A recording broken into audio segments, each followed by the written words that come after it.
Warning, STS Radio contains vulgar people, vulgar language, and vulgar ideas. If any of this offends you, kindly blow it out your ass.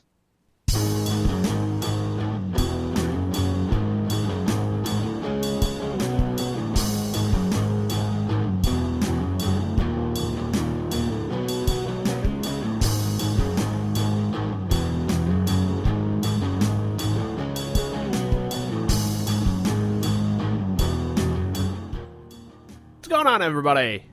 Andrew Moss with you, STS Radio. Bruce Gates, how are you? Hey, how's it going? There we are. I'm here. We had so much trouble trying to get connected over Skype to do this shit. Oh, yeah, that ain't even the half of it. Like, Skype's just like, sorry, Fats, you will not podcast. Not today. Not on my watch. Oh, I'm sorry, you wanted to podcast today? I'm sorry, no. Go Skype yourselves. Skype yourself. So what's going on, man? Not a whole heck of a lot, Beautiful, beautiful, man. That sounds great, dude. Nothing going on. You sound like you had a nice weekend. The nicest guy. You sound like you're like the nicest guy. You do anything with Liz?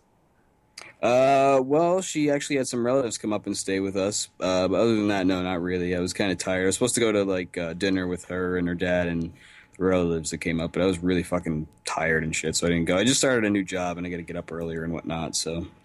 Oh, really? Yeah, well, I think I mentioned that last month. Yeah, you did. Yeah. Well, stupid me for mentioning that. Yeah, I know. Fucking... yeah. my brain's still struggling to function right now. Durr. Well, no, dude, I was watching Game 5 of the Stanley Cup last night. Which, oh, yeah, me too. Which fucking go Hawks, go. But yeah, dude, first and second period, I was okay watching it. I'm just like, all right, man, this is great. Third period, goes right to the intermission after the second period. I'm just like, okay, I'm going to zonk out for a little bit. And, you wake up and it's over. No. I woke up before, when the third period was starting, because my dad was watching with me. He's a huge Blackhawks fan. Sure. So, no, he's a huge Blackhawks fan. Oh, I know. It's not that, he hates the Bruins and he hates Bruins fans, but, he is a huge Blackhawks fan. Oh, I know, sir. So, yeah, so he wakes me up, and every, 5 minutes or so, I'm kind of, zoning back out and whatnot. I wake up, 2 minutes are gone from the game. I'm just like, what the fuck? Come on, I'm going to stay awake and watch this. If this goes into overtime, I'm going to be pissed. Yeah, I don't think at that point you had missed the Bruins goal, right? I don't think they scored that. No, I saw Chara scored at about, I want to say, 16 minutes left in the game. Something like that. Something like that. Yeah, 4 minutes into the second period with, a 25-foot fucking bomb. Yeah. Which, Jesus Christ. That goal was past Crawford before he even thought about moving his glove to stop it. Yeah, pretty much. But, it's no surprise. Chara's been recorded to be able to shoot the puck over, 105 miles an hour. Well, right, exactly. How do you stop that? You get in front of the fucking thing. Yeah, but, that's fucking fast as hell. I'd like to see you try to get in front of that thing. Okay. Okay. Let's call the Bruins and let's see if we can arrange that. Hey, Char, you mind just taking shots at this fat kid in a goalie mask? That'd be especially funny, if they lose the cup too, just trying to interrogate him, hey, you lost the Stanley Cup, fucking sucker and asshole. Shots at my friend here in a Blackhawks jersey. Yeah, it's not gonna take the pain away, but it'll help. He could kill you, sir. He probably could. Yeah, you take one of those 108-mile-an-hour shots to the head, or even to the nuts. It might, shoot your balls up into your, fucking throat and you choke on them or some shit. Dude, that's when I start wearing, a cup made out of, Kevlar and shit. I think that would be, the insurance requirement. Be like fucking Super Troopers, Yeah, pretty much. The bulletproof cup. Oh, man. Oh, shit. So I have a moment that I've got to tell you that, yeah, my man card may be revoked on this one. Uh-oh, what'd you do? I almost cried during a movie, I got to tell you. What movie? Should I tell you or should I tell you later? We're just kind of build up to it. Fuck it, I'll tell you now. But That's well, I went and saw Man of Steel again yesterday. you almost fucking cried to a Superman movie, Yeah, sir. dude, there's good reason for this. I will validate this. I swear to God, this is a good reason. Okay, so just shut your fucking mouth. Okay? I mean, don't get me wrong. I've shed a tear, a few flicks here and there, but I mean, Superman. Oh bullshit, dude. What movies have you cried to? Well, I can't remember off the top of my head. Yeah, because you're just like, my balls are too big, fatty. No, I really don't remember. Off the top. Yeah, right. Actually, True Romance. Actually, I gotta tell True you. Romance. What? Yeah, that's a pretty sweet flick in some spots. What movies? I don't know what I'm doing with my life. I'm thinking of getting into male modeling. This is audio from me yesterday. Or maybe high finance. I just don't know. Yeah. So, well, no. It's like when I saw it for the first time last Thursday, I believe it was.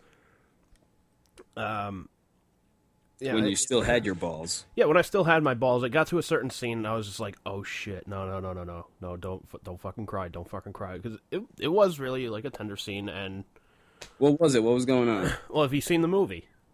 No. Okay, well, fucking spoilers ahead for anybody that hasn't seen the fucking movie. Which, judging by the fact that it's made over like $200 million worldwide, I'm sure half of you have. So throughout the entire movie, like when it goes back to like scenes from from Superman's like childhood and whatnot, growing up in Kansas and whatnot, Kevin Costner plays his father, and That sounds like it could be kind of brutal. it does, but so You're like, well, it is kind of brutal. It does kind of suck, but yeah, if Kevin Costner's your father, yeah, I would imagine so. So just imagine trying to get chicks with that. Like, just, my dad's Kevin Costner. Like, who?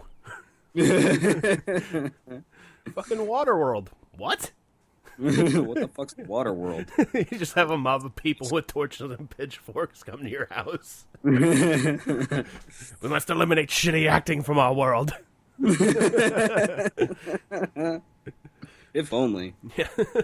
Get Nick Cage too. Count him in that list. Oh yeah, he would be in the house, like coming over all the time to play like Parcheesi or something.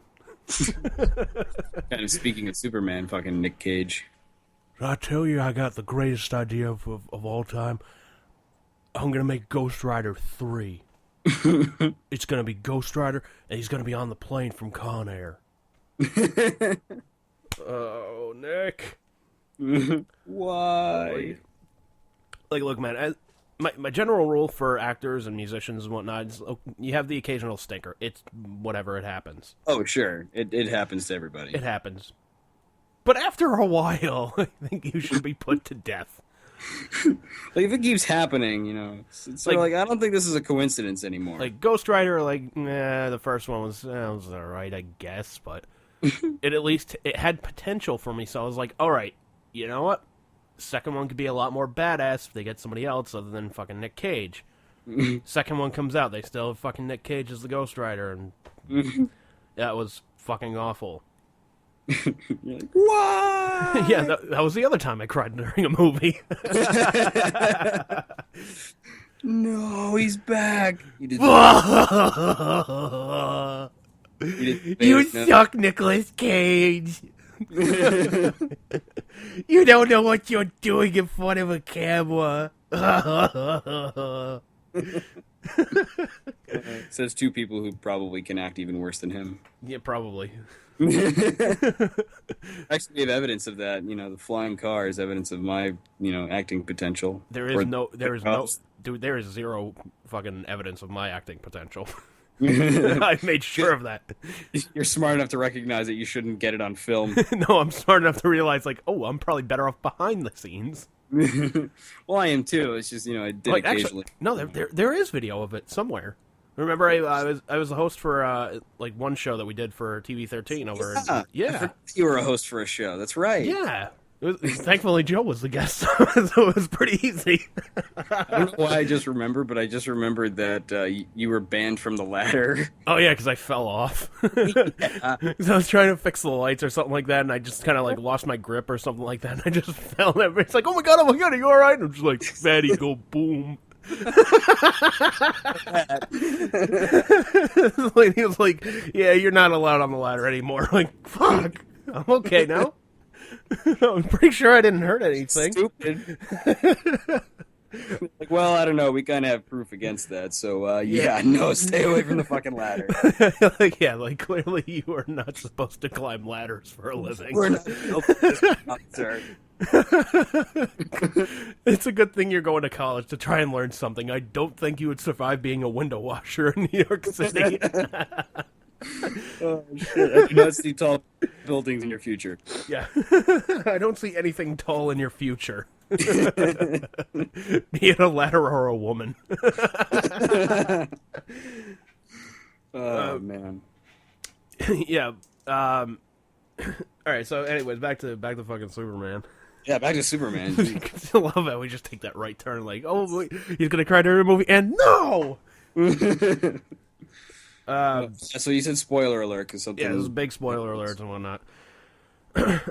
So it goes to the scenes where Clark Kent's a child and Superman, is growing up on the farm and whatnot. Mm. One of the scenes is Superman's riding in a car with his dad and their mom in a car, and they're driving along the fucking roadway. They get stopped in traffic because there's this huge fucking tornado that's coming their way. Mm-hmm. Which I'm like, great, fucking... Now, literally, half of all Superman movies have had a fucking tornado in it. And only twice has he really done something about it. So, good track record with tornadoes. Yeah, I know, man. Look, Superman trivia, you can't really get me on. You get me on the really, really, like, unknown stuff, but I mean, I take pride in that. So, like, before the tornado and they stop traffic and whatnot, Clark's arguing with his dad and whatnot. He's just like, your family's the one that's been, farming for generations, not mine. You're not even my real dad, blah, blah, blah, blah, blah. Costner, he's like, well, that's fine, we've just been doing our best, I guess that's not good enough anymore, so whatever. Mm-hmm. So the tornado's coming, they start, like, evacuating some people from the cars and whatnot, and Costner's like, get to the overpass! I'm like, dude, if that fucking tornado comes anywhere near them, they're fucked anyways, so that's not really going to do anything. Do anyway. It might have all just been like, dude, yeah. They might have just been like, go and hide under the cars. Get under the cars. Tornadoes are allergic to cars. They're scared of them. They hate metal. So tornadoes come in. They're in the tornadoes car. come in. They get some people under the overpass and whatnot. And Clark sees that his dad's helping somebody get their kid out of the car because, kid's fucking stupid. Can't get a fucking seatbelt unbuckled. So the father's rushing back with the kid and whatnot. Clark realizes, hey, we forgot the fucking dog in our car.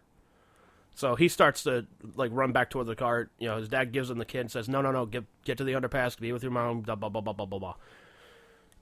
So Costner goes back to the car. Tries getting the dog. Dog's scared shitless. Dives into the fucking car. Another car comes flying over, lands on the freaking car, and pretty much, like, smashes his ankle. So he opens up the other door. The dog fucking escapes, get to the underpass. Like, all right, great job, dog. So the tornado eventually lifts the car that crushed the other car and Costner's ankle and whatnot. So Costner's able to, like, fall out of there. And, The entire film, like, Costner had been telling, Clark, like, look, you gotta suppress your powers, don't go all fucking crazy with them. We don't want people to find out about you. If they find out about you, they could take you away from us, and who knows what they would do with you, blah, blah, blah, blah, blah. Mm-hmm. So, Clark has an opportunity to, like, pretty much, like, run and, like, get his dad and, like, get him into safety and whatnot. All of a sudden, you see Costner just, like, stand up, just, like, kind of hold his hand up and say, no, don't do it. And then, like, you see the tornado come, and just he's kind of like dematerialized in a way, like just kind of like fades into the tornado. You don't see him again, and that's when I started kind of like choking up. I was just like, oh man, because it kind of like brought me back to